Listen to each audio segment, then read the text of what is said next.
তো Ronaldo ফ্যানরা, Portugal ফ্যানরা খুশি হয়েছে তো? আমি জানি এক্ষুনি নিচে লোকজন কমেন্ট করতে চলে আসবে, ভাই এটাই হওয়ার ছিল, ঠিক আছে কারমাই সে বিচ। ভাই ও চুপ কর। अबे साले। আমি জানতাম যে আর্জেন্টিনা কোনোভাবে জিতবে না, তারা যে ফাইনালে উঠে গেছিল না, সেটাই আমার জন্য অনেক।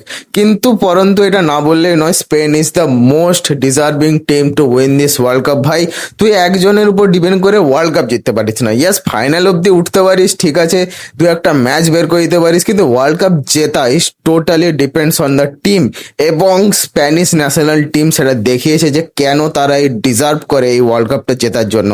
বাট দুঃখ এটাই যে লাস্টে মেসিকে কাঁদতে দেখতে হলো। আমরা আর দেখতে পাবো না তাকে, রোনাল্ডোকে দেখতে পাবো না, মডরিচকে দেখতে পাবো না, টনি ক্রুজকে দেখতে পাবো না, ম্যানুয়েল নয়ারকে দেখতে পাবো না, লেভানডস্কিকে দেখতে পাবো না। এরকম প্লেয়াররা যাদেরকে দেখে আমরা বড় হয়েছি, এই জেনারেশন ফুটবলের প্রতি ভালোবাসা দেখিয়েছে, তাদেরকে আর আমরা দেখতে পাবো না। কিন্তু এটাও একটা খুশির বিষয় যে পরের জেনারেশন যারা ফুটবলকে ক্যারি করবে বোথ ইন্টারন্যাশনাল অ্যান্ড ক্লাব ফুটবলে, তাদের সেই গোল্ডেন স্টার্ট শুরু হয়েছে স্পেনকে দিয়ে। তো congratulations to Spanish national team.